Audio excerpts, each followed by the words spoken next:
Vilafant ha acollit la segona jornada provincial de lleure per a discapacitats. L'Associació Catalana de Quads ha ofert una passejada terapèutica que s'ha celebrat des de les 10 del matí al complex esportiu Els Pins. L'experiència és especialment gratificant per als participants. De fet, ja és el segon any que ho fem, ho van començar fent l'any passat, més o menys en aquestes mateixes dates del mes de juny.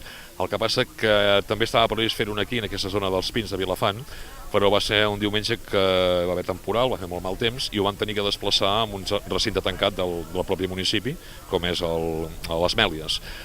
Bé, va quedar més reduït, però ho van poder fer també. Aquest any el temps ens acompanya i ho hem pogut fer aquí, a l'exterior, que és molt més divertit per ells també. Tenen un circuit molt més llarg que el que van fer l'any passat.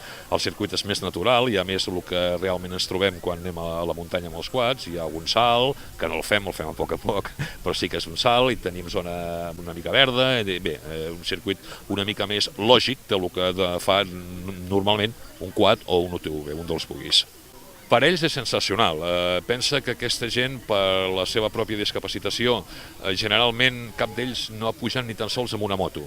És a dir, la sensació aquesta de l'aire a la cara, la sensació de la llibertat, de sentir que tot el vent te toca, tot això no ho havien experimentat mai. Amb els quads, com que es poden agafar bé, es poden aguantar bé, això ho experimenten, no? I ens trobem en reaccions realment particulars, no? Recordo especialment un nano l'any passat, va baixar del quad rient, però rient molt divertit, i el pare ens va confessar feia molts anys que no el veia riure. No? L'assistència a la trobada coincidint amb el dia de Sant Joan ha estat d'unes 200 persones. També hi ha hagut música i una fideuà.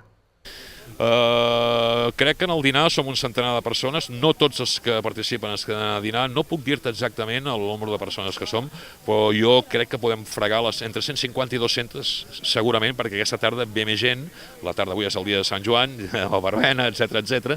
Aquesta tarda està previst que vingui moltes més gent, i aquesta tarda també fem altra vegada passejades i playbacks, bé, diferents espectacles, i hi ha també una exhibició d'un pilot professional, és a dir, jo crec que passarem un dia fantàstic.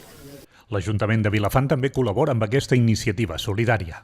Però per nosaltres és una cosa molt interessant, primer perquè el municipi coincideix l'associació de quads, que és una associació local, amb les seves iniciatives que van fent durant l'any, i després l'Escola Mare de Déu del Món, que també tenim a Vilafant i que és una escola d'educació especial, que també aplega tota la gent de tota la comarca. Per tant, la coincidència i la sensibilitat del municipi envers la gent de necessitats especials és molt gran, i per tant poder-los oferir un dia com avui per nosaltres és fantàstic, i per tant estem molt contents que l'associació de quads vulgui muntar aquesta diada per gaudir de la natura, de l'estiu, i que aquesta gent puguin disfrutar-ho.